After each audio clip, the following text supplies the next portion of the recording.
우리는 태초부터 하나님과 함께 말씀으로 계셨던 아들께서 인간을 구원하시기 위해 인간의 역사 속으로, 시간 속으로 사람이 되어 오심을 축하하고 감사하기 위해 이 자리에 모인 것입니다.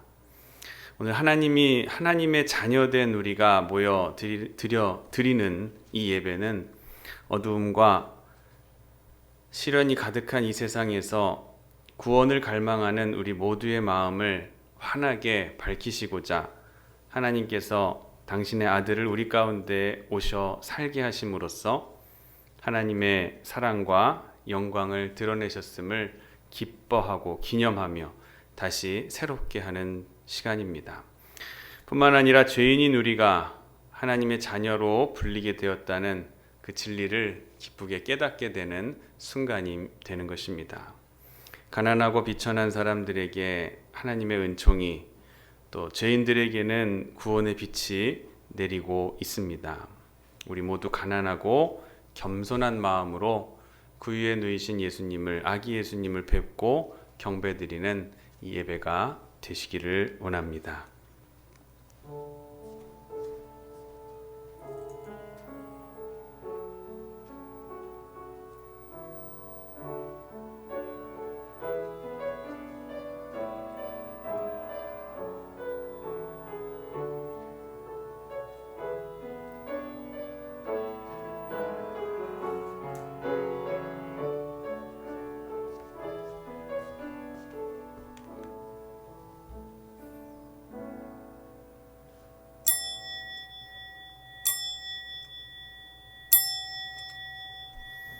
함께 조용한 기도로 구유에 누이신 아기 예수님 앞으로 나아가겠습니다.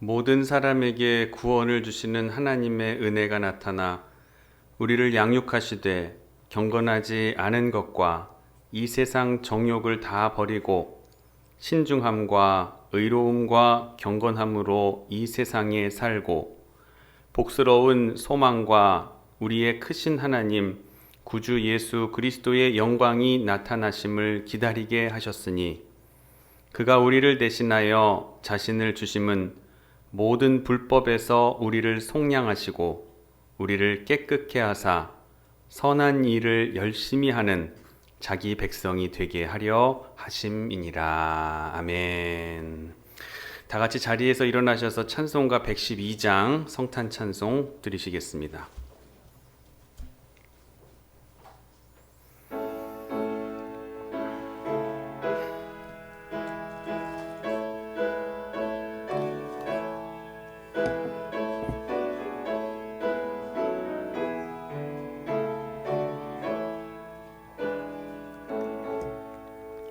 참 반가운 성도여 다 이리 와서 베들레헴 성 안에 가봅시다. 저 구유에 누이신 아기를 보고 엎드려 절하세 엎드려 절하세 엎드려 절하세 구주 나셨네. 저 천사여 찬송을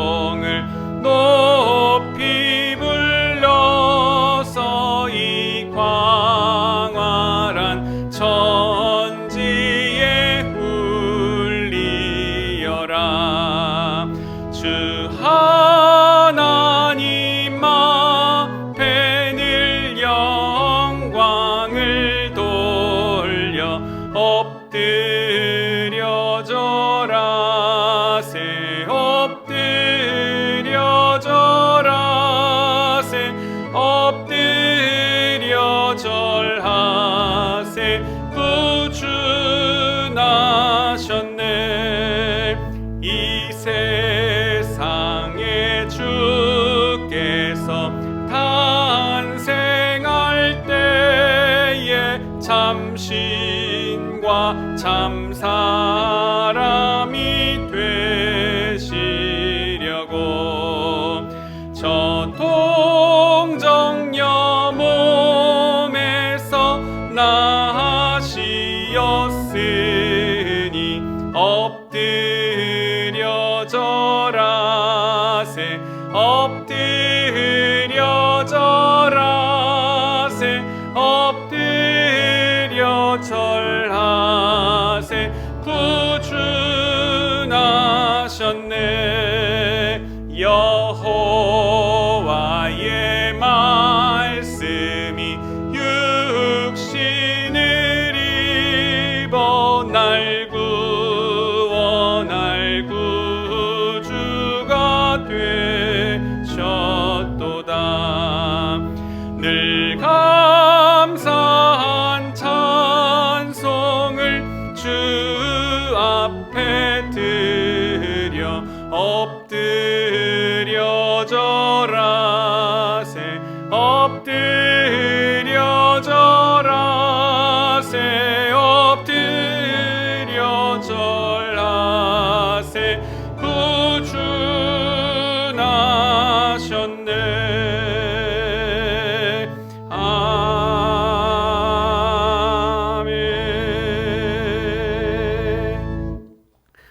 함께 교독문 119번 성탄절 첫 번째 말씀을 함께 교독하시겠습니다.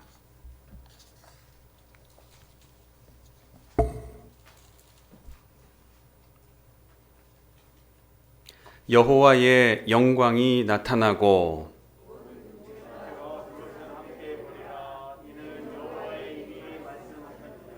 베들레헴 에브라다야 너는 유다 족속 중에 작을지라도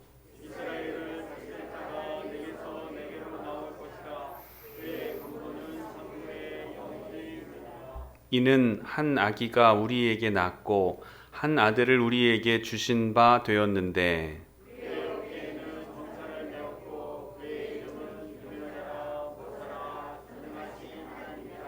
영존하시는 아버지라 평강의 왕이라 할 것임이라. 또 다윗의 왕좌와 그의 나라에 군림하여 그 나라를 굳게 세우고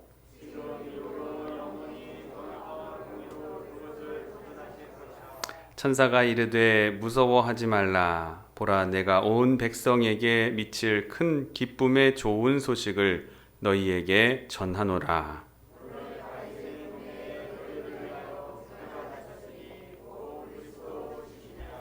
아멘. 사도신경으로 우리 신앙을 고백하시겠습니다. 전능하사 천지를 만드신 하나님 아버지를 내가 믿사오며 그 외아들 우리 주 예수 그리스도를 믿사오니 이는 성령으로 잉태하사 동정녀 마리아에게 나시고 본디오 빌라도에게 고난을 받으사 십자가에 못 박혀 죽으시고 장사한 지 사흘 만에 죽은 자 가운데서 다시 살아나시며 하늘에 오르사 전능하신 하나님 우편에 앉아 계시다가 저리로서 산자와 죽은 자를 심판하러 오시리라. 성령을 믿사오며 거룩한 공회와 성도가 서로 교통하는 것과 죄를 사하여 주시는 것과 몸이 다시 사는 것과 영원히 사는 것을 믿사옵나이다. 아멘. 자리에 앉으시겠습니다. 오늘 예배를 위해서 우리를 대표해서 원대희 장로님 기도해 주시겠습니다.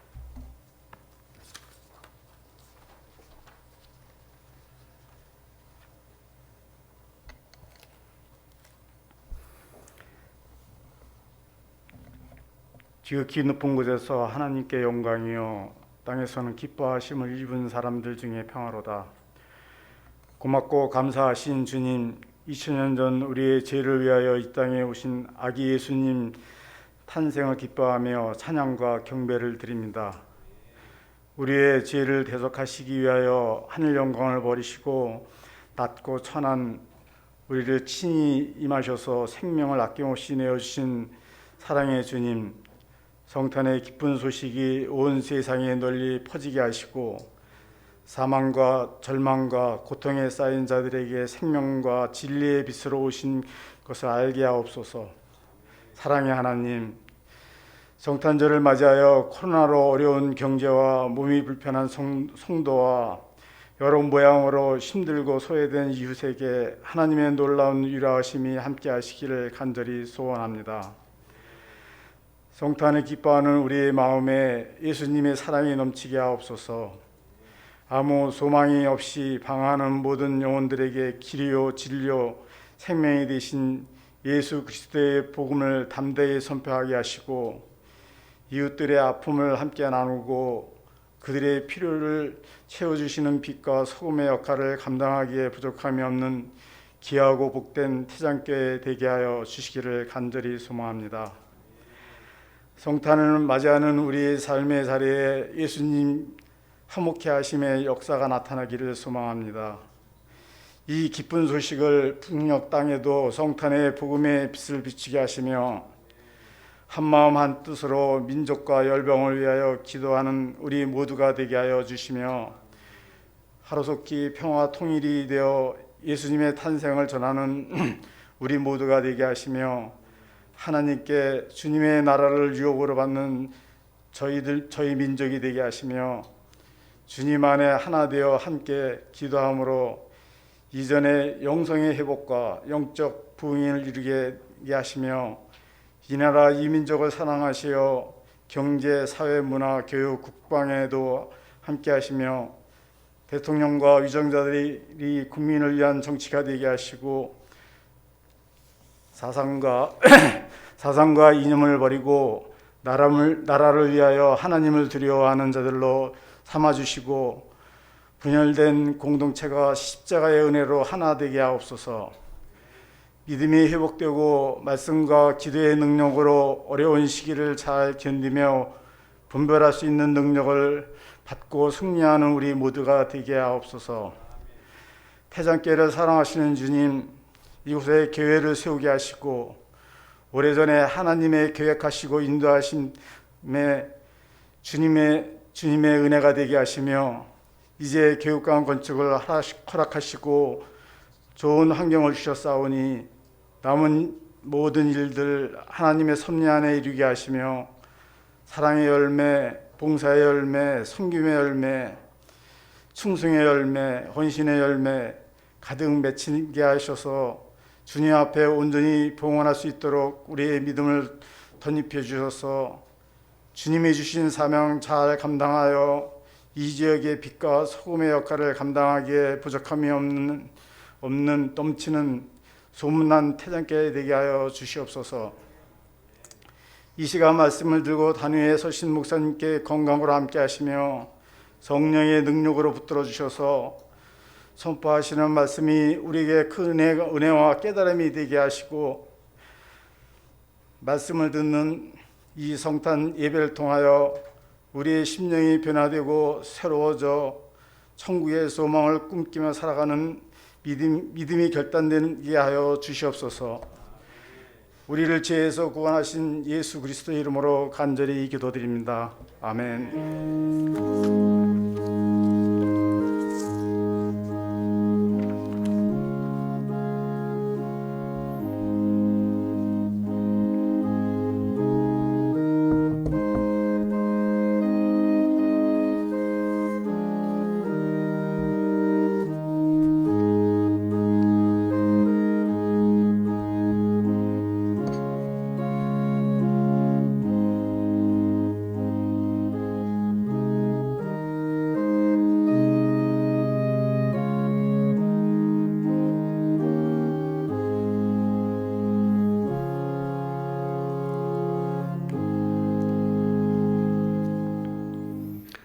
오늘 우리에게 주시는 하나님의 말씀은 누가복음 2장 1절에서 14절까지의 말씀을 함께 봉독하시겠습니다. 누가복음 2장 1절에서 14절까지의 말씀입니다.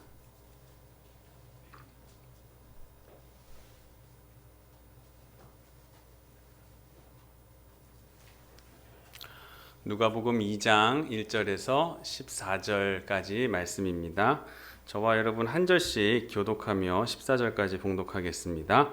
그때에 가이사 아구스도가 영을 내려 천하로 다 호적하라 하였으니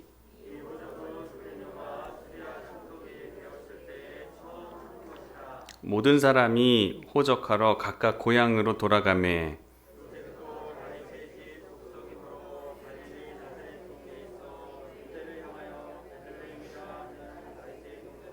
그 약혼한 마리아와 함께 호적하러 올라가니 마리아가 이미 잉태하였더라. 첫 아들을 낳아 강보로 싸서 구유에 뉘었으니 이는 여관에 있을 곳이 없음이로라.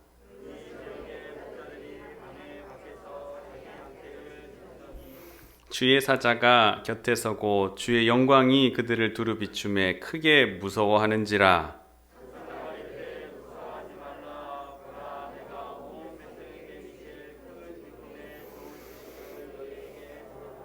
오늘 다윗의 동네에 너희를 위하여 구주가 나셨으니 곧 그리스도 주시니라.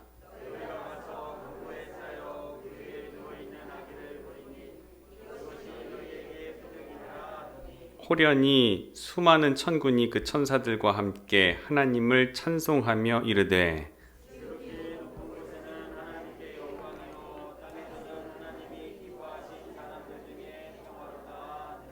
아멘. 오늘 성탄 예배, 성탄 감사 예배에 참석하신 여러분 한 분 한 분을 주님의 이름으로 사랑하고 축복합니다. 아멘. 우리 앞뒤 좌우에 계신 분들과 평화의 인사 나누겠습니다. 주님의 이름으로 사랑하고 축복합니다. 주님 성탄하셨습니다.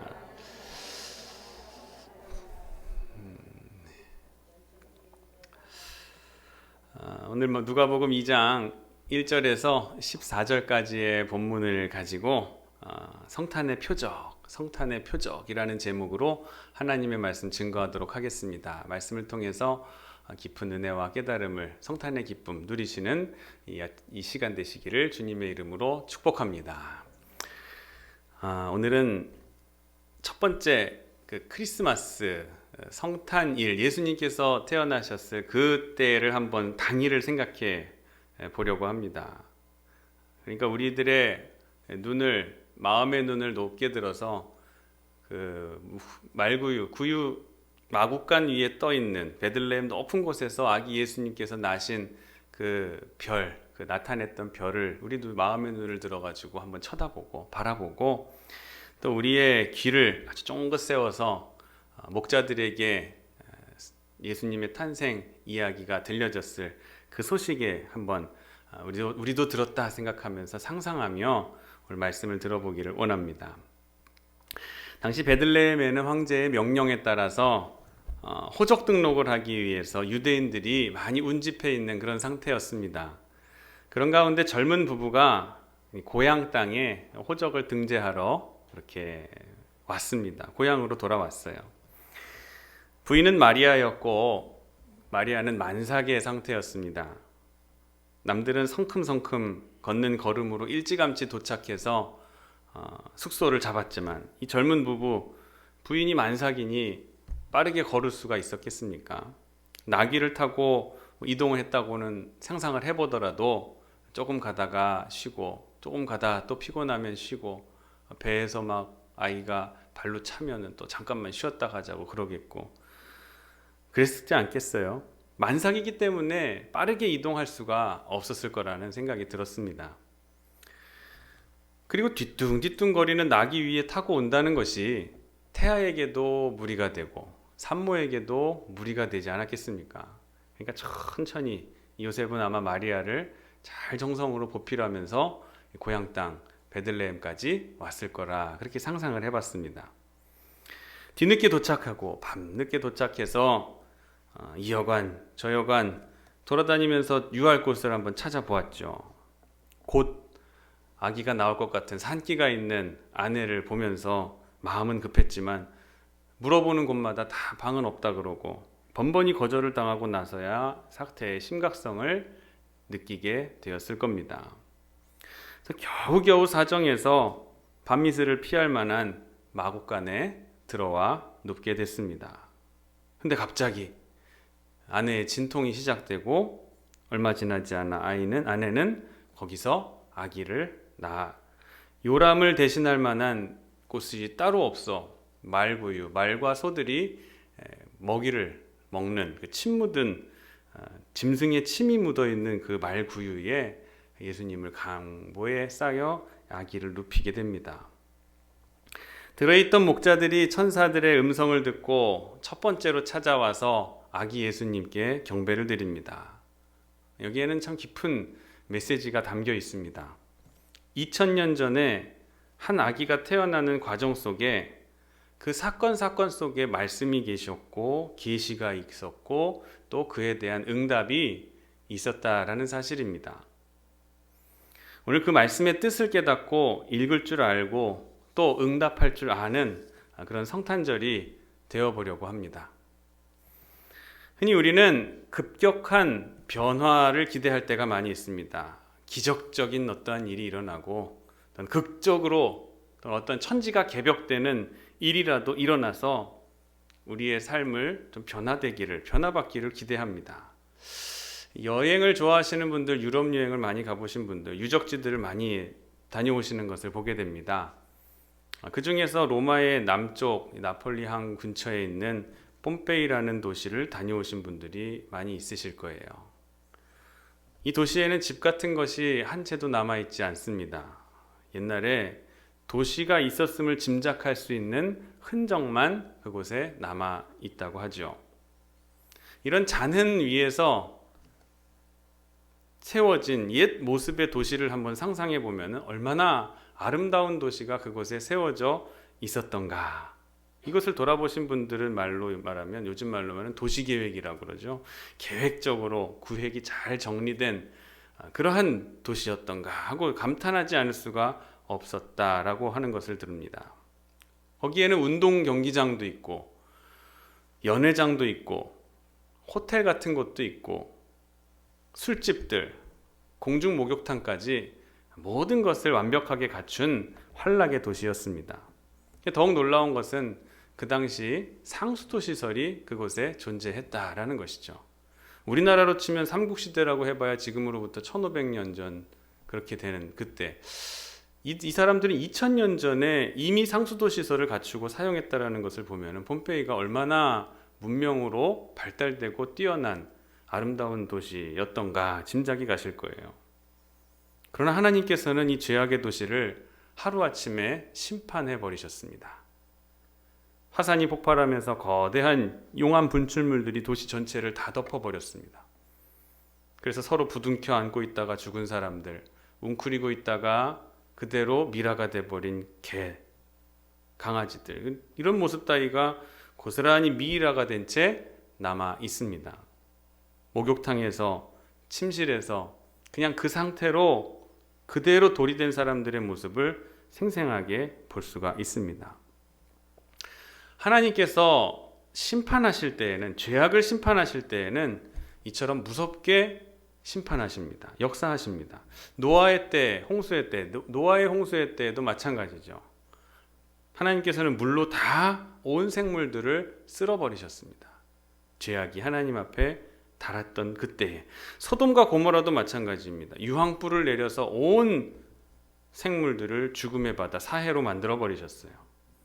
하나님의 심판이 이루어질 때에는 이렇게 급격히 상상할 수도 없는 그런 상황으로 엄청난 일들이 순식간에 나타난다는 것을 성경을 통해서, 우리는 심판을 통해서, 역사를 통해서 보여주셨습니다.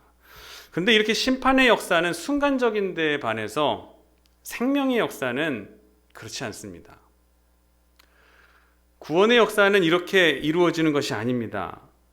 죽는 것은 순간적으로 이루어지지만 살리는 것은 아주 어렵고 그리고 긴 과정을 통해서 아무도 모르게 조용하게 시작되게 되는 겁니다.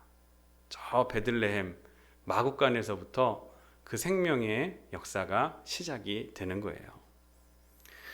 이것이 말씀이고 이것이 계시입니다. 인간의 수중, 인간의 문화, 인간의 도덕적 상황, 바로 거기서부터 구원의 역사는 조용하게 시작되어 가는 것. 이것이 성탄이 가지는 의미인 것이에요. 성탄절을 맞이할 때마다 생각나는 선교 역사 이야기에서 읽은 실화 대목 한 가지가 생각이 납니다. 인도에서 선교하던 한 미국인 선교사가 뜻한 바가 있어서 그곳에 있는 스님들과 친하게 지냈다고 합니다. 어느 날 이 스님들과 함께 선교사님이 길을 걷다가 어쩌다가 이 선교사님이 그만 개미굴을 밟게 된 거예요. 개미 막 수십 마리가 수백 마리가 밟혀가지고 죽은 거죠. 이 스님이 깜짝 놀라서 눈을 동그랗게 뜨고 선교사님을 막 다그쳤어요. 어쩌자고 이 많은 생명을 그렇게 살상을 하셨습니까? 당신 천벌을 면치 못할 것이요. 죽은 개미 가운데에는 우리 할아버지가 있을 수도 있는데. 무슨 이야기지? 우리는 웃지만 그 사람들은 심각합니다. 윤회설을 믿기 때문에 아주 오만상을 찌푸리며 혀를 찼어요. 이 선교사님이 그렇게 정색하는 스님 앞에서 적잖이 무안해진 거예요. 발바닥에 눈이 없어서 그만 제가 실수를 했습니다. 어찌하면 좋겠습니까? 개미한테 사죄할 방법이라도 없겠습니까? 스님이 대답합니다. 한 가지 있습니다. 당신이 죽어서 개미가 되어 다시 태어나는 것입니다. 순간 선교사님이 그 실소가 나오는 그 상황 속에서도 옳거니 하고 지혜를 생각해냅니다. 옳은 말씀입니다. 스님께서 내가 개미로 태어나 화해해야 된다고 생각하시는 것처럼 하나님께서도 사람이 되어서 세상에 오신 것 아니겠습니까? 선교사님은 이때다 생각하고 이 스님에게 예수님께서 우리에게 오신 임마누엘의 복음을 그 자리에서 전하셨다라는 거예요. 여러분, 하나님께서는 스스로 사람의 수준이 되어서 내려오신 것입니다. 당신 스스로 죄인의 수준에까지 자기를 낮추어서 우리와 대화하시고 우리와 인격적인 관계를 맺으시고 교육적 관계, 생명적 관계를 이루어 주셨습니다. 이것이 하나님과 우리와의 만남이에요. 하나님께서는 인간의 한계를 또 공유하셨습니다. 육신을 입으시고 스스로 시간과 공간의 제약을 받지 않으시는 분께서 시간의 제한을 받으시고 공간의 한가운데로 들어오신 거예요. 주관자가 피주관자의 나약함을 몸소 체험하셨다라는 거예요. 그래서 히브리서 4장 15절에 이렇게 말씀하시는 겁니다. 우리 함께 읽어보겠습니다. 우리에게 있는 대제사장은 우리의 연약함을 동정하지 못하실 리가 아니요 모든 일에 우리와 똑같이 시험을 받으신 이로되 죄는 없으시니라. 피주관자의 나약함을 우리 하나님께서 몸소 체험하셨다라는, 우리 예수님께서. 이게 성탄입니다. 이전 번역 성경을 보면은 그는 우리의 모든 연약함과 시험을 체휼하신 자라고 되어 있습니다. 체휼. 의미가 확 와닿지 않습니까? 무한하신 분이 유한한 사람으로 모든 고통을 다 겪으신 분이었다 하는 것입니다. 예수님께서는 철저하게 태어나실 때부터 체휼하셨던 분입니다. 고난을 경험하시는 분으로 말씀 속에 계시되어 있습니다. 그렇기 때문에 여기에 구원의 사역이 일어날 수 있게 되는 것입니다. 고난을 경험하셨어요. 함께 고난을 누리셨습니다. 정치적으로 피지배 계급인 로마의 가정에 태어나신 것이 아니라 식민 백성으로 유대인들 가운데 태어나셨어요. 경제적으로도 넉넉한 형편이 아니었습니다. 가난한 목수의 아들로 태어나서 가정을 일구어야 되고 아버지를 도와야 될 그러한 경제적으로 극심한 상황에서 태어나셨죠. 그러다 보니까 주변에 많은 강도떼들이 들끓고 있었던 사회상이었습니다. 착한 사마리아인 이야기가 당대의 시대를 보여주는 거울입니다. 사마리아인이 내려가다가 강도 만나지 않습니까? 어떻게 길을 가다가 그렇게 수시로 강도를 만날 수 있는가? 요즘 세상에는 그렇게 쉽게 생각해 볼 수가 없지만 그 당대에는 강도들이 들끓는 그런 사회였다라는 것이죠. 종교도 마찬가지로 썩을 대로 썩었습니다. 당시에 건축 중이던 이 헤롯성전, 이 헤롯성전이라는 것은 헤롯이 정치적인 목적으로 재건하고 있었던 것이에요. 신령한 눈으로 본다면은 이 헤롯성 성전은 한낱 건물에 불과할 뿐 아무것도 능도 힘도 없는 건물일 뿐이었다는 거예요. 바라기는 우리의 태장교회에서 건축하고 있는 이 교육관은 그런 건물이 되지 않을 줄 믿습니다. 이곳에서 세워지는 이 귀한 건물을 통해서 우리는 외적인 건물의 아름다움 뿐만 아니라 내적으로도 임재하시는 하나님의 임재가 있는, 그리고 성령께서 기름 부으시는 귀한 장소가 되어지기를 간절히 원합니다. 또 개인적으로 이 가정의 가난을 책임져야 할 목수의 아들, 예수님은 그런 분이셨어요. 어머니를 모셔야 하고 동생들을 돌보고 집안 살림을 책임져야 하는 인간으로서의 고생을 다 치르신 거예요. 네가 고생을 알아? 네가 뭐 어려운 일이 뭔지 알아? 가족을 돌봐봤어? 예수님은 다 그 말을 대답할 수 있으신 분인 거예요. 그리고 그뿐이 아니에요. 오늘 탄생하시는 날 이 장면도 그래요. 마구간에서 태어나요. 위생적으로 봐도 출산해서는 안 되는 장소에서 병균이 막 들끓는 그런 곳에, 짐승의 침이 이곳저곳에 묻어있는 그곳에 그 구유에 눕혀지셨어요. 그뿐입니까? 태어나고 난 다음에 또 고난을 당하죠. 2살 아래의 모든 영아들을 다 사내아이를 죽이라는 헤롯의 명령에, 이 분노한 헤롯의 명령에 그 칼을 피해가지고 태어나자마자 살기 위해 온 가족이 애굽으로 내려가는 피난길에 오르게 됩니다. 인생이 참 예수님의 30년 이 공생의 이전, 공생의 이후나 예수님의 짧은 이 33년의 인생 가운데에서 겪을 수 있는 고난은 다 겪고 지나셨던 분이 예수님이신 것 같아요. 죽을 위기는 적어도 없잖아요. 태어나자마자 사람을 죽이진 않잖아요. 예수님께서는 고난과 함께 태어나셔서 철저하게 이 고난을 체휼하셨고, 그리고 고난의 정점 마지막 십자가에서 달려 돌아가십니다. 인간은 그 누구도 그분을 이해하지 못하고 용납하지를 못했습니다. 쫓겨나셨어요. 구유는 말과 소의 여물을 담는 통입니다. 그릇이에요. 하나님께서 사람의 세계에 오신 것이 아니라 사람보다도 더 낮은 미물, 짐승들의 세계까지 낮아지신다는 모습을 우리에게 보여주신 거예요. 짐승까지도, 그 밑바닥까지도 낮추시면서 그 탄생을 통해서 거기서부터 시작하셨다라는 것이죠. 그러니까 우리 누구 중에서도 예수님보다 더 밑바닥부터 시작할 사람들은 없다라고 볼 수가 있는 거예요. 그래서 성탄은 이런 말이 있습니다. 신학자 몰트만은 성탄에 대해서 이렇게 말합니다. 성탄은 하나님의 아픔의 표현이다. 성탄은 하나님의 아픔의 표현이고, 일본의 신학자인 우찌무라 간조는 성탄일은 하나님의 사랑을 실천하는 기념일이다 라고 이야기를 했습니다. 성탄, 이제 한번 머릿속으로 상상을 지금까지 해보셨죠?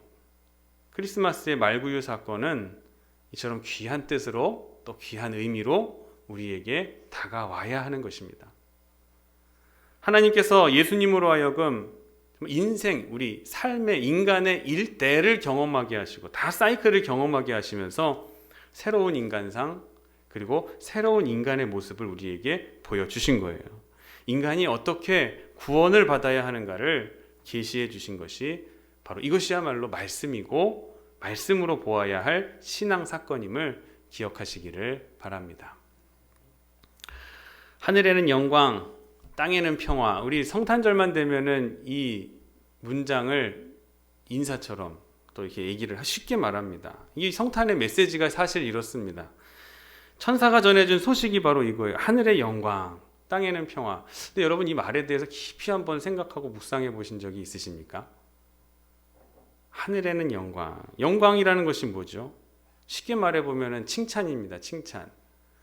하나님께 칭찬이 돌아가야 하는데 어떤 경우에 하나님께 그 칭찬이 돌릴 수 있을까? 우리가 어떠할 때에 하나님께 칭찬이 돌아갈 수 있게 될까요? 내가 잘했을 때, 내가 성공했을 때, 내가 실패했을 때, 행복할 때예요, 고난을 당할 때예요. 제가 생각할 때 하나님께 칭찬이 돌아가게 해드리려면은 극심한 고난 중에서도 잘 참고 끝내 신앙으로 승리하는 그 사람을 보면서 우리는 그 사람을 칭찬하고 하나님께 영광이 더 돌아간다고 보여집니다. 저는 그렇게 생각이 들어요. 참을 수 없는 것을 예수님의 이름으로 참을 때에 우리의 영광이 하나님께로 올려 드릴 수 있게 되는 것이에요. 돌 맞아 죽으면서도 천사의 얼굴로 원수를 용서하는 스데반에게, 스데반을 보면서 우리는 하나님께 영광을 돌릴 수 있게 되는 것이죠. 우리가 당하는 모든 고난과 역경 중에서, 육경 중에도 그 신앙을 지키는 생활을 통해서 하나님께 칭찬이 돌아가는 줄 믿으시기를 바랍니다.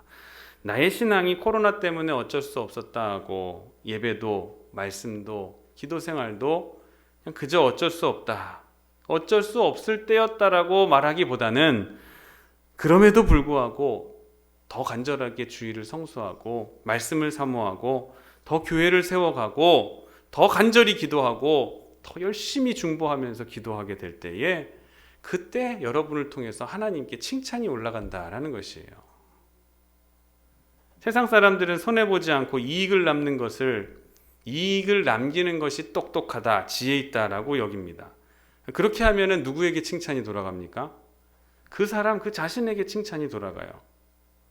하지만 하나님께 칭찬을 돌리는 사람들은 비록 내가 손해를 보고 지는 것을 택하는 사람들인 거예요.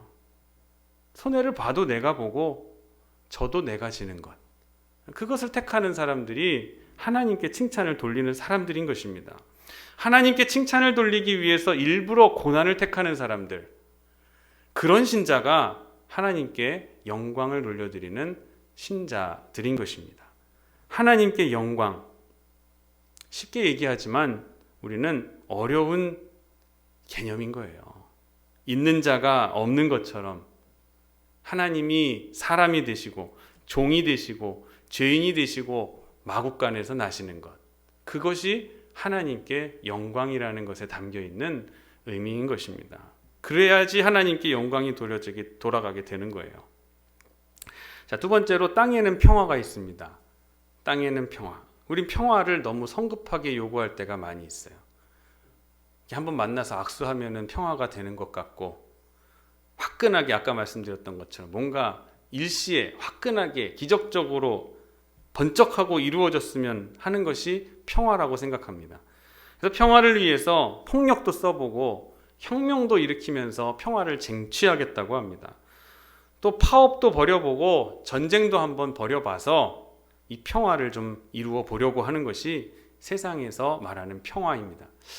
근데 땅의 평화라고 하는 지금 말구유의 사건은 지금 그런 것을 다 부정하고 있습니다. 화끈하고 번쩍이고 기적 같고 성급한 폭력과 전쟁과, 그런데 오늘 예수님의 성탄은 조용하게 시작합니다. 베들레헴에서부터, 말구유에서부터 조용하게 시작해요. 나시고 자라시고 사역하시고 십자가에서 죽으시기까지 적어도 33년의 세월이 필요한 거예요. 태어나시면 번쩍하고 뭔가 평화가 땅에서 이루어질 것 같은 천사의 말을 통해서 우리는 예수님께서 나시는 성탄절이 다 평화고, 그날은 다 평화고, 이제부터 평화, 지금부터 평화. 그러나 예수님이 태어났을 때, 탄생하실 때 이후에도 계속해서 평화는 없었습니다. 30년은 적어도 기다려야 됐던 거예요. 예수님께서 십자가를 지시고 돌아가시는. 목자들이 예수님을 만났습니다. 메시아를 경배했다고 하지만은 실상은 뭐예요? 아기 예수예요. 아기예요. 그냥 아기에 불과해요. 그 아기에게 경배한다고 뭔가 달라지는 거, 유익을 얻을 수가 있겠습니까? 적어도 30년은 지나야 예수님의 말씀을 들을 수가 있게 되겠죠. 교훈 한마디라도 그때 가서 30년이라는 세월이 지나야 들을 수 있는 거예요. 다시 강조드리지만 생명의 역사는 당장에 반짝거리는 어떠한 기적적인 효과를 통해서 나타나는 것이 아니라 이처럼 조용하게 시작되는 것임을, 그리고 기간이 걸린다는 것 기억하시기를 원합니다. 사도가 되기 전에 바울 예수님을 만났습니다. 다메섹 도상에서 예수님을 만났어요. 나는 내가 핍박하는 예수다. 굉장한 경험이었습니다만 바울이 그 경험을 이후로 바로 하나님의 사도가 돼서 예수님의 사도가 돼가지고 능력을 행하는 사도가 되지를 않았습니다. 아라비아 광야로 가서 3년 동안을 수도하며 기도로 준비해야만 했어요. 하나님의 말씀을 그곳에서 깊이 묵상하며 내가 알고 있던 바와 내가 모르던 바를 접목시켰던 거예요. 기도로 준비한 거예요. 하나님의 말씀을 연구한. 그런 이후에야 비로소 복음을 전하게 되는데 그 전하는 과정에서도 또 얼마나 실수를 많이 저지릅니까? 아덴에서 전도하다가 실수하고 고린도 교회에서 은둔하다가 마침내 귀한 진리를 찾아내어 고백하게 됩니다. 그것이 고린도전서 2장 2절의 말씀이에요. 내가 너희 중에서 예수 그리스도와 그의 십자가에 못 박히신 것 외에는 아무것도 알지 아니하기로 작정하였노라. 아무것도 알지 아니하기로. 이전에 모든 다른 것들, 내 지혜, 지식들, 경험들 그걸로 내가 하는 줄 알았는데 막 실수하고 넘어지고 하다 보니까 결국 하는 고백, 그 고백이 예수 그리스도 그분과 그분이 못 박히신 십자가 외에는 아무것도 내가 알지 아니하기로 이제는 작정하겠노라 라고 말하는 거예요. 이것이 실수하고 은둔하던 사도 바울이 깨닫게 된 진리였습니다. 그리고 그는 말년에 이 로마 감옥에 갇혀서 이렇게 얘기를 합니다. 빌립보서 1장 12절이 이건 한번 같이 읽어보겠습니다. 시작. 형제들아 나의 당한 일이 도리어 복음의 진보가 된 줄을 너희가 알기를 원하노라. 하나님의 역사가 얼마나 오묘하신가. 내가 당한 이 고난, 내가 겪는 이 고생이 복음의 진보가 된 줄을 알기를 원하노라. 사도 바울은 고백하는 거예요. 구원은 그렇게 일시적인 사건이 아니라는 거예요. 생명은 순식간에 일어나는 것이 아니라는 거예요. 이렇게 고난이 있고 옥에 갇히고 실수도 하고 또 나를 좀 탓해보고 막 후회가 되잖아요. 실수하면은. 그런 과정들을 다 겪게 하신 다음에 복음의 진보로서 하나님께서 사도 바울의 그 경험들을 사용하셨다라는 것이죠. 그 경험들이 서신들을 통해서 교회들에게 전해진 그 서신들을 통해서 복음은 우리가 받아들여 또 우리의 것으로 만들게 된 것이죠. 참된 그리스도인으로서 성화되는 것은 일생을 통해서 이루어지게 되는 것입니다. 순간적이 아니에요.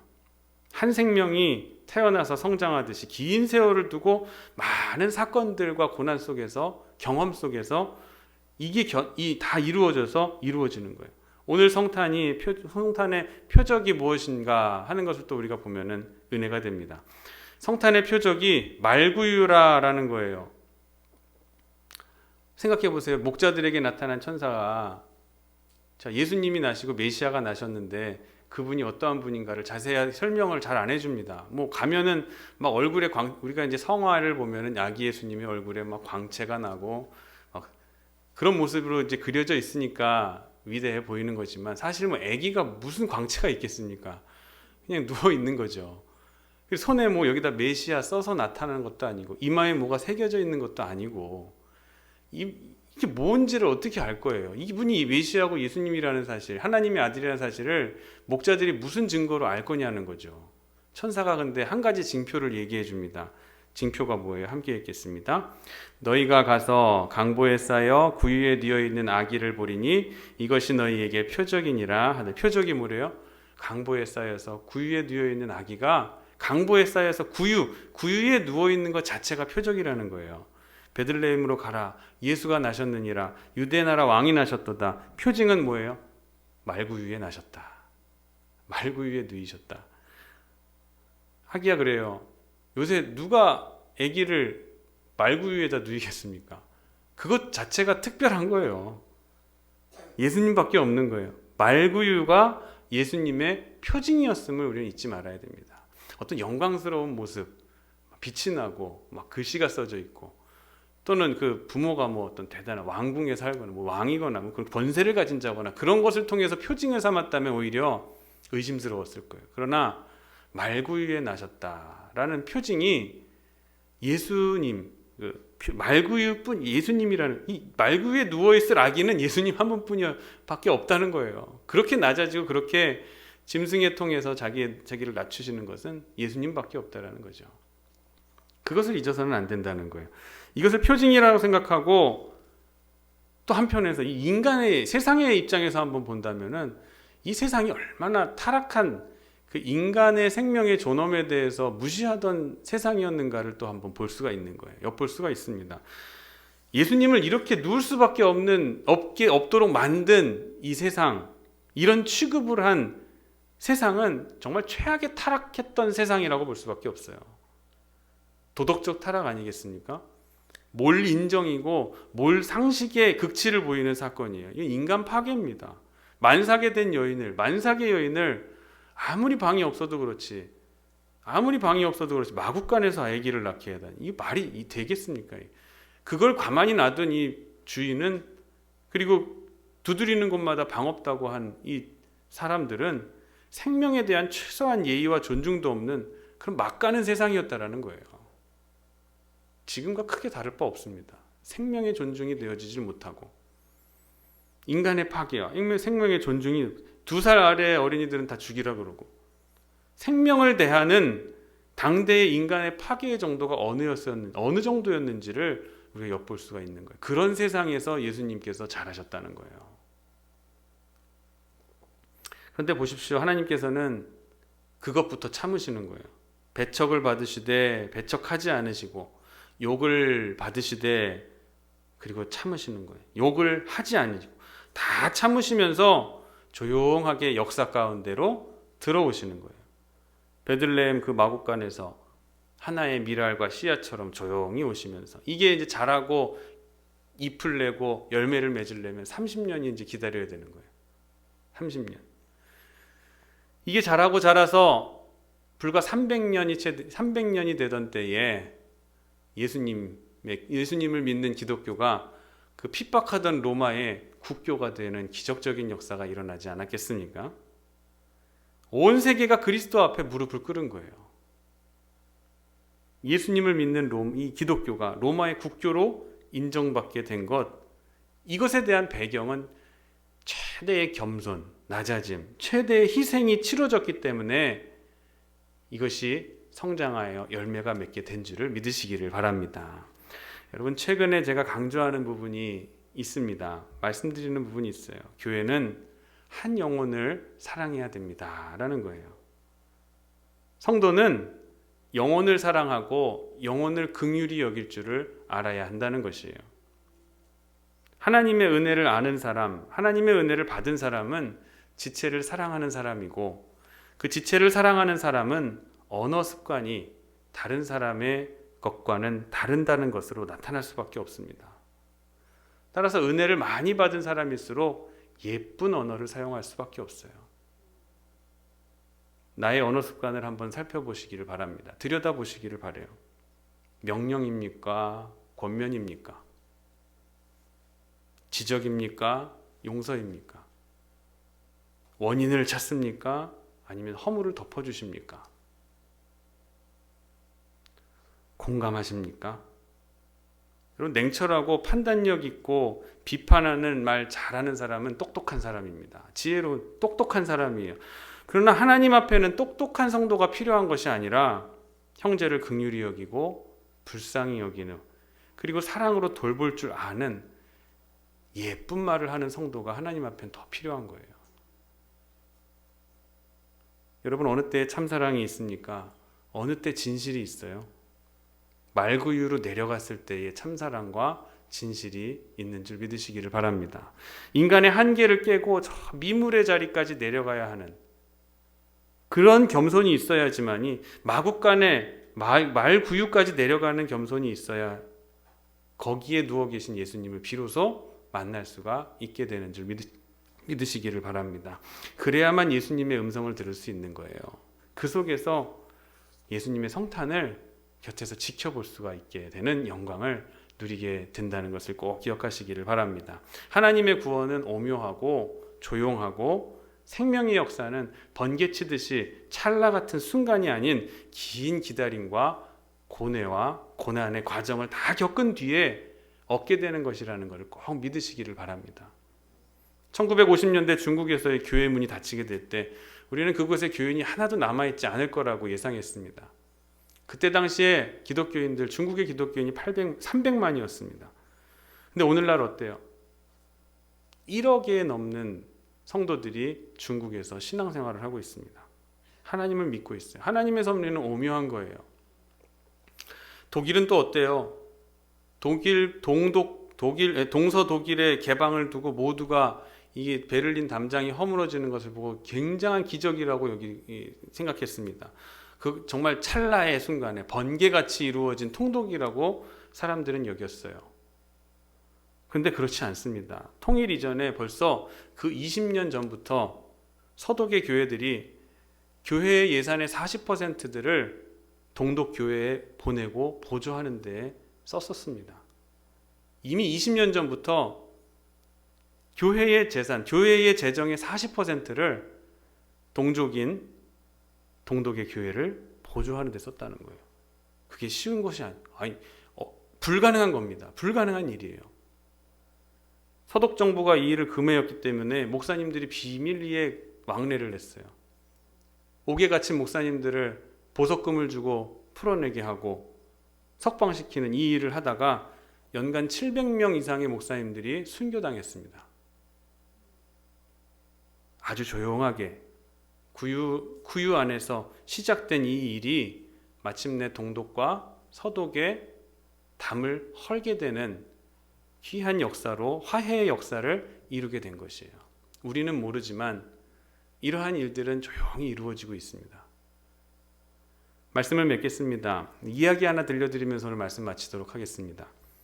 크리스마스 때가 되면은 우리 성탄 연극을 어린이들이 많이 준비를 하죠. 잠깐 하는 이 연극, 5분, 10분의 연극을 위해서 어린이들은 한 달, 많게는 2달 전부터 성탄 연극을 준비하고 그렇습니다. 근데 주제는 늘 똑같아요. 마리아, 요셉, 등장인물이 뻔하잖아요. 마리아, 요셉, 그리고 여관주인, 그리고 천사, 그리고 인형에다가 수건 둘둘둘 말아가지고 이제 예수님이라고 이렇게 마리아가 꼭 끌어안고 있죠. 그래서 아이들이 저마다 막 요셉 하고 싶어하고, 그리고 이쁜 친구 있으면 이렇게 마리아로 했으면 저 친구가 마리아 했으면 좋겠다 막 그래 소개하는 그러한 하여튼 즐거운 그 연극을 많이 하기도 하죠. 몇 년 전에 가이드 포스트지에 이와 관련된 재밌는 이야기가 실렸어요. 윌리라고 하는 소년이 크리스마스 연극 연습을 하게 됐습니다. 이 아이가 좀 발달이 늦은 아이였어요. 4학년인데 2학년과 같이 이제 수업을 듣는 그런 아이였어요. 키도 크고 마땅한 배역이 또 없어서 여관주인을 맡긴 거예요. 여관주인은 뭐 크게 할 일이 없으니까 문 앞에 서 있다가 마리아와 요셉이 와서 방을 구하면은 방 없어요 하고서 그냥 들어가 버리면 끝나는 아주 간단한 배역입니다. 한 달이나 이걸 열심히 연습을 한 끝에 이제 성탄절이 돼서 공연을 했습니다. 마리아와 요셉이 이제 왔어요. 주인님 방 하나만 주십시오. 아기를 낳아야 되는데 방이 없어서 지금 아무 데서 안 받아줍니다. 부탁합니다. 간절히 부탁을 합니다. 그랬더니 윌리가 퉁명스럽게 방 없어요. 딴 데나 가보세요. 하고서 이제 들어가는 거예요. 역을 잘 소화해냈어요. 연극을 지도하던 선생님이 다행이다 하면서 안도의 숨을 내셨죠. 근데 그때 안으로 퇴장해야 될 이 윌리라는 아이가 처량하게 발걸음을 옮기는 요셉과 마리아를 물끄러미 바라보다가 대본에도 없던 이런 소리를 꺼내는 거예요. 요셉님, 마리아님, 가지 마세요. 사실 우리 집에는 안방이 있어요. 빈 방이 있어요. 그 방을 쓰시란 말이에요. 관객들이 일시에 웃음이 터져 나온 거예요. 근데 그처럼 뜻깊은 성탄 연극은 본 적이 없다 하면서 이 필자가 은혜를 받았다라고 하는 거예요. 여러분의 우리의 안방을 내어드리시기를 원합니다. 내 가장 소중한 내 마음의 방을 예수님께 내어드리는, 말구 위에 오심은 예수님이 무능해서 말구 위에 오신 것이 아니잖아요. 천에서 그곳에 오신 것이 아닙니다. 이것이 하나님의 온유하심이고 예수님의 겸손이 담겨 있기 때문에 이것이 주님의 능력입니다. 생명은 여기서부터 시작하는 것이에요. 구원은 이처럼 값비싸게 시작됩니다. 어렵게 이루어지는 거예요. 그래서 이 성탄에 주님을 마음 가득히 영접하시고 새로운 역사를 체험하시기를 바랍니다. 지극히 높은 곳에서는 하나님께 영광이요, 땅에서는 기뻐하심을 입은 사람들 중에 평화로다. 하나님께 영광, 땅에는 평화의 의미가 어떠한 것인지를 잘 기억하시고 그 능력을 올바로 체험하시며 여러분의 안방을 내어드리시는 성탄절 되시기를 주님의 이름으로 축복합니다. 기도하겠습니다. 주님 감사합니다. 오늘도 우리와 함께 하시는 임마누엘의 하나님으로 우리에게 오신 예수님을 기뻐하고 경배하게 하시니 감사합니다. 하늘에 높고 높은 보좌를 버리시고 이 땅에 낮고 낮은 곳으로 임하셔서 우리를 구원하시기 위해서 인간의 몸을 입고 성육신하신 성탄의 진정한 의미를 깊이 묵상하는 시간 되게 하여 주옵소서. 하나님의 구원과 생명의 역사는 순간적이거나 찰나적인 것이 아닌 오랜 기간 고난과 경험을 바탕으로 체휼한 뒤에 오는 기쁨인 줄을 알게 하시니 감사합니다. 우리도 코로나를 비롯하여 가정의 문제, 경제의 문제, 인간관계의 문제, 직장의 문제, 학업의 문제, 진로의 문제 가운데에서 오는 모든 문제들을 잘 견뎌내게 하여 주시옵소서. 그래서 하나님께 우리가 받을 칭찬을 돌려드리고 이 땅에 평화의 지경을 넓히는 곳에 사용되어지는 쓰임받는 우리 성도들이 되게 하여 주시옵소서. 이 세상에 사는 동안 우리의 소원은 예수 그리스도, 그리고 문제의 해결은 십자가 하나가 되게 하여 주옵시고 하나님의 위로인 예수 그리스도를 전하고 또한 우리의 삶으로 나타내며 살아갈 수 있도록 도와주시옵소서. 감사드리며 거룩하신 예수님의 이름으로 간절히 기도하옵나이다. 아멘. 찬송가 109장 고요한 밤 거룩한 밤 찬송하시면서 준비하신 예물 봉헌하시겠습니다.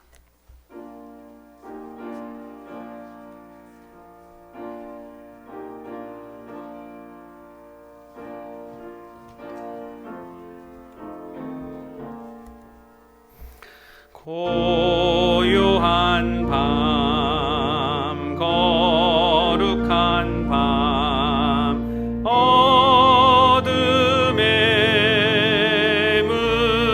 묻힌 밤 주의 부모 앉아서 감사 기도 드릴 때 아기 잘도 잔다. 아기 잘도 잔다. 고요한 밤 거룩한 밤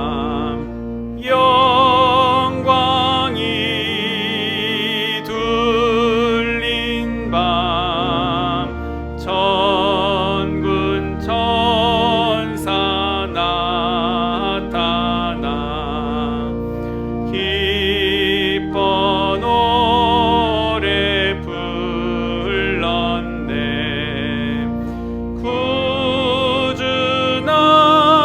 구주나셨도다.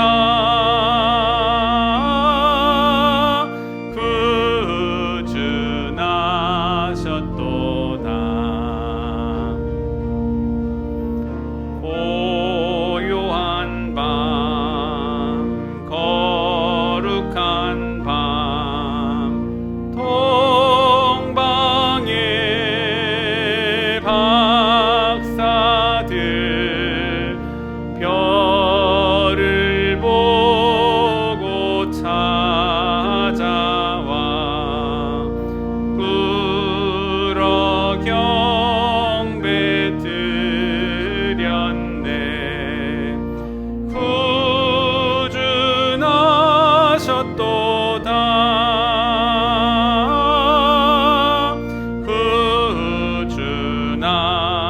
구주나셨도다. 고요한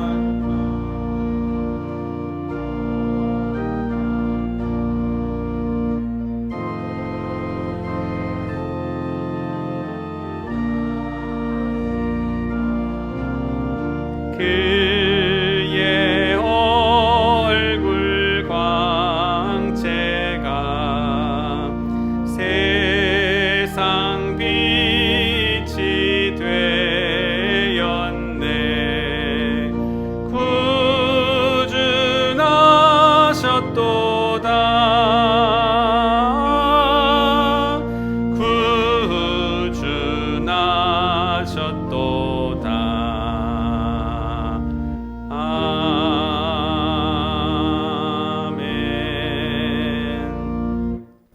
예수님의 성탄을 기뻐하며 동방에서부터 온 박사들이 황금과 유향과 몰약을 정성껏 예비하였던 그 마음처럼 우리에게도 그 마음을 허락하셔서 성탄의 주님 앞에 귀한 예물을 드릴 수 있게 하심을 진심으로 감사드립니다. 이 귀한 헌신과 드림을 통해 하나님의 나라가 확장되어져 가며 저들의 마음의 뜻이 이루어지는 귀한 징표가 되게 하여 주시옵소서. 이제 며칠 남지 않은 2021년을 돌아보며 하나님께서 주신 은혜가 얼마나 크고 감사한 일이었는가를 깨닫게 하여 주옵시고 은혜에 합당한 삶을 헌신이 우리에게 더하여지도록 허락하여 주시옵소서. 이 성탄의 기쁨을 우리의 가족들과 지체들과 함께 나누는 나눔의 성탄절로 삼기를 원합니다. 기쁨을 나눌 때에 단절되었던 관계가 회복되게 하여 주옵시고 병들었던 가족의 몸이 회복되게 하여 주옵시며 문제로 인해 고민하던 모든 고민들이 눈 녹듯이 사라지는 귀한 역사가 이루게 하여 주시옵소서. 감사드리며 거룩하신 예수님의 이름으로 간절히 기도하옵나이다. 아멘. 교회 소식 말씀드리겠습니다. 성탄의 기쁨 안에 담긴 하나님의 평화와 축복이 사랑하시는 성도님 여러분 한 분 한 분 가정 위에 풍성하게 임하시기를 주님의 이름으로 축복합니다. 성구영신 예배는 12월 31일 금요일 오후 11시 20분 이 자리에서 드려지게 되겠고요. 신년감사 예배는 2022년 내년 1월 2일 11시에 대예배실 이곳에서 드리게 됩니다. 한 해를 보내고 또 새로운 한 해를 맞이하는 그러한 예배 시간 은혜 있을 줄을 믿습니다. 그 은혜 받으시기를 축복받으시기를 원합니다. 남선교회 여선교회 속해 봉사부서 조직들 새로 개편된 내용들 확인하시고 구역회 내일 주일 예배 후에 대예배실에서 있습니다. 감리사님 오셔서 열려지는 구역회의 명단 확인하시고 가급적 참석 다 해주시고 참석하기 어려우신 분들은 그 결석계를 제출해 주시면 좋겠습니다. 위임장을 제출해 주시길 바랍니다. 오늘 특별히 예수님의 성탄을 축하하고 또 우리 떡을 준비한 우리 장로님 이광식 장로님 가정에서 떡을 준비하셨어요. 특별히 이번에 책을 새로 내셨더라고요. 3D 프린터 관련된 자격증 취득하는 학생들이 참고할 만한 좋은 서적을 이번에 또 출간을 하셨어요. 이 광식으로 찾으면 안 나옵니다. 이름, 성함을 다른 필명으로 사용을 하셨더라고요. 예. 하여튼 선한 영향력을 있는 곳곳에서 사회 곳곳에서 우리 성도님들이 잘 나타내고 계시는 것에서 제가 마음이 너무 행복하고 뿌듯합니다. 그러한 여러분들의 사역을 통해서 하나님 더 큰 영광 받으실 줄을 믿습니다. 모든 칭찬을 하나님께 돌리시기를 원합니다. 말씀 먹기 성경 통독 지금 계속 진행이 되고 있고요. 지난주에 나눠드린 우리 문제, 성경 퀴즈 문제 어떻게 풀어보시니까 어떠신가요? 어렵다고 하시는 분들도 계시고 또 오타가 나서 또 다른 데서 헤매면서 찾으시는 분도 계시고 그러시더라고요. 그래서 한번 시작하셨으니 한번 끝까지 함께 하시다고 순종하는 마음으로 한번 말씀을 연구하시다 보면 다 여러분들에게 신앙의 피와 살이 되는 줄을 믿으시기를 원합니다. 확인증과 함께 성경 퀴즈 문제지를 함께 넣어주시면 좋겠습니다. 성탄절이면 어린이들에게 최고의 것은 선물이죠. 그래서 우리 교회학교에서 예수님의 성탄을 기뻐하기 때문에 그 기쁨을 전하는 것이 선물의 의미입니다. 그래서 그 선물을 이 앞에 준비해서 우리 교회학교에서 준비해서 아동부 어린이들을 위해서 과자 상자를 준비했습니다. 부장님 통제하에 지혜롭게 잘 전달될 수 있도록 도와주시기를 바랍니다.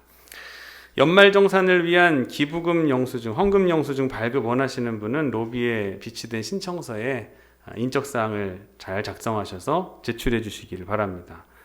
꼭 헌금 명의자로만 발급해 드립니다. 가족 이름으로 발급해 드리진 않습니다. 내년부터는 당회 때 말씀드린 것처럼 1년에 6개월에 예배 한 번 이상 참석을 하셔야 등록을 해드립니다. 교인으로 등록되신 분들만 발급이 되기 때문에 전 후반기에서 최소한 예배는 2번 이상 드려야 발급해 드릴 거니까 나중 돼서 막 그냥 해주세요. 안 됩니다. 꼭 끌고 오세요. 너 와야 끊어준단다. 그렇게라도 하셔서 끌고라도 오셔서 예배 함께 참석하시기를 바랍니다. 자, 다른 내용들 주보 참고하시고요. 우리 다 같이 자리에서 일어나셔서 찬송가 115장 찬송하신 후에 축도하심으로 오늘 성탄절 감사 예배 마치도록 하겠습니다.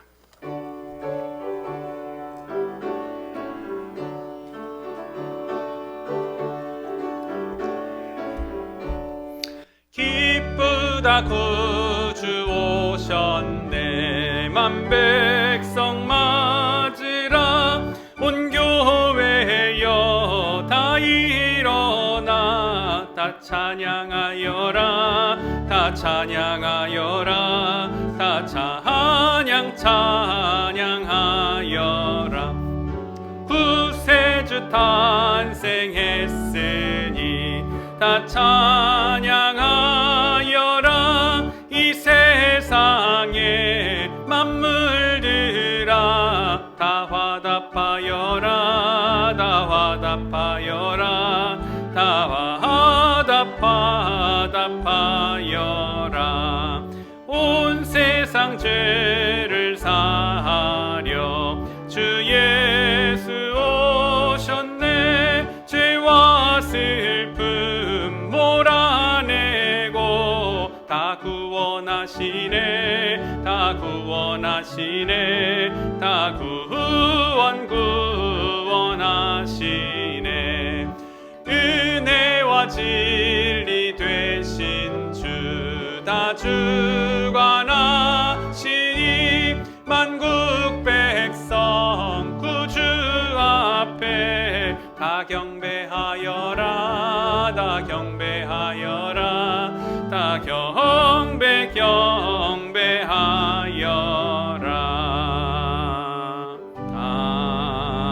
아멘.